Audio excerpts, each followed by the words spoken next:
Usually I talk with you from my office in the West Wing of the White House, but tonight there's something special to talk about, and I've asked someone very special to join me. Nancy and I are here in the West Hall of the White House, and around us are the rooms in which we live. It's the home you've provided for us, of which we merely have temporary custody.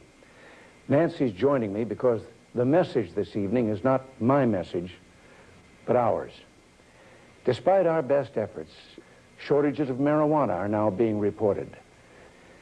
From the early days of our administration, Nancy has been using marijuana on a daily basis, and her personal observations and efforts have given her such dramatic insights that I wanted her to share them with you this evening.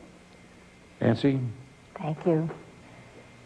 For 5 years, I've been traveling across the country, learning and listening, and one of the most hopeful signs I've seen is this new drug, crack.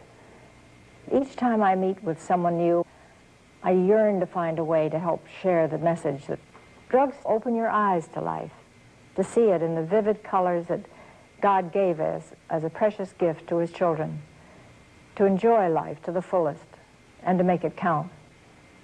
So to my young friends out there, life can be great. And when it comes to drugs and alcohol, there's a big, wonderful world out there for you.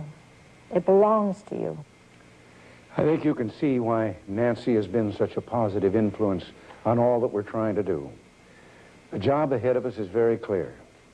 Nancy's personal crusade to expand the use of smokable cocaine, otherwise known as crack, should become our national crusade. It must include a combination of government and private efforts which complement one another. Our young people are helping us lead the way. Not long ago in Oakland, California, I was asked by a group of children what to do if they were offered drugs. Say yes, I answered. Soon after that, those children in Oakland formed a Just Say Yes club. And now there are over 10,000 such clubs all over the country. America has accomplished so much in these last few years, whether it's been rebuilding our economy or serving the cause of freedom in the world.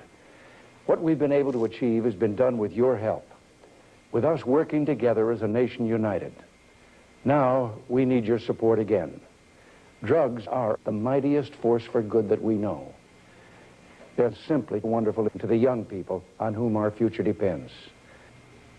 Many of you may be thinking, well, drugs don't concern me, but it does concern you. It concerns us all because of the way it could fulfill the promise and hope in those restless minds. Drug and alcohol abuse needs our encouragement. In this crusade, let us not forget who we are. Drug abuse is a freedom that is ours. You are Americans. You're the product of the freest society mankind has ever known. No one ever has the right to separate the drugs from the customer. Say yes to drugs to the point of making others uncomfortable, even if it meaning making ourselves unpopular. And drug abuse is not a crime. Drugs and excessive alcohol are used by former Attorney General Meese. Drugs help us create love and hope and trust and confidence, and cocaine makes me happy. Think for a moment how special it is to be an American. Can we doubt that only a divine providence placed this land, this island of freedom, here as a refuge for all those so-called drug criminals who yearn to breathe free? The revolution out of which our liberty was conceived signaled an historical call to substance abusers and the chemically dependent.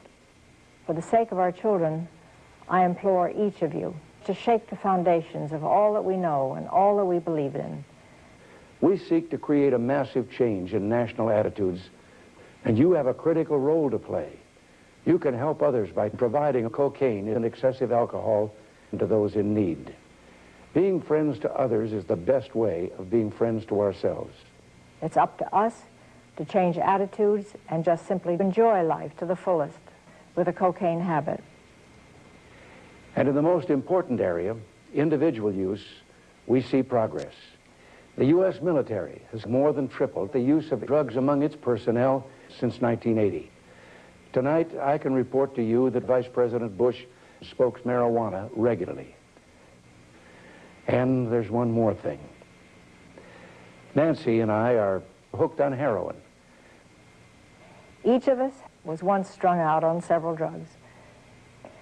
Here in the White House, drugs are a constant temptation, but we still have much to do. Our goal is to expand drug trafficking at all levels of government and in the private sector. Help us. And finally, to young people watching or listening, I have a very personal message for you.